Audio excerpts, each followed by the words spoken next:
యాదాద్రి భువనగిరి జిల్లా ఆలేరులోని మహిళా శిశు సంక్షేమ శాఖ పంచాయతీరాజ్ శాఖ మంత్రి ధనసరి సీతక్క దుర్గాబాయి మహిళా శిశు వికాస కేంద్రం జెండర్ రీసోర్స్ సెంటర్ సీఎంటీసీ భవనాలను ప్రభుత్వ విప్ మరియు ఆలేరు ఎమ్మెల్యే బీర్లా ఐలయ్యతో కలిసి ప్రారంభించారు. ఈ సందర్భంగా ఆమె మాట్లాడుతూ ప్రతి మహిళ ఆర్థికంగా స్వయం సమృద్ధి సాధించి కుటుంబానికి అండగా నిలవాలన్నదే సీఎం రేవంత్ రెడ్డి లక్ష్యమని అన్నారు.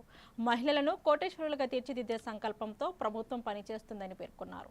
ఈ కార్యక్రమంలోనే ఎంపీ చామల కిరణ్ కుమార్ రెడ్డి, ఎమ్మెల్యేలు వేముల వీరేశం, మందుల శ్యాముల్ మరియు జిల్లా కలెక్టర్ అనురాగ్ జయంతి తదితరులు పాల్గొన్నారు.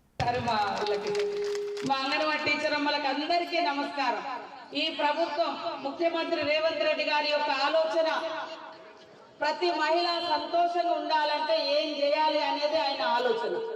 ప్రతి మహిళ మరి ప్రతిరోజు మగవాళ్ళ మీద ఆధారపడి నాకు 10,000, 5,000, 2,000, 1,000 అని అడుక్కునే పరిస్థితి కాకుండా తనే 4 రూపాయలు సంపాదించి ఇల్లును సగబెట్టి ఇంట్లో పిల్లల్ని చూసుకొని అవసరమైతే భర్తకు కూడా వ్యవసాయానికి రూపాయి సర్దే విధంగా ఉండాలనేదే మన రేవంత్ అన్న గారి యొక్క లక్ష్యం.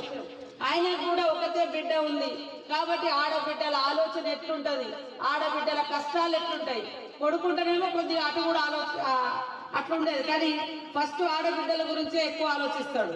కాబట్టి మన గవర్నమెంట్ రాగానే మొట్టమొదటిసారి ఉచిత బస్సును వెంటనే 48 గంటలలో ప్రారంభించడం జరిగింది.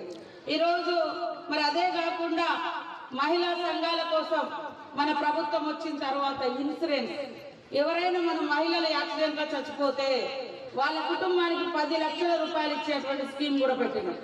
ఎవరైనా మన మహిళలు లోన్ తీసుకొని చనిపోతే బ్యాంకులలో మన మహిళా సంఘాలలో వాళ్ళు 2 లక్షల వరకు వాళ్ళని ఎవరు అడగొద్దు, ఏ బ్యాంకు అడగొద్దు అని మన ముఖ్యమంత్రి రేవంత్ రెడ్డి గారే కట్టడానికి లోన్ బీమా కూడా పెట్టడం జరిగింది. ఇవన్నిటితో పాటు మొన్నటికి మొన్న ఆ రోజు కూడా మనం హైదరాబాద్ లో మీటింగ్ పెడితే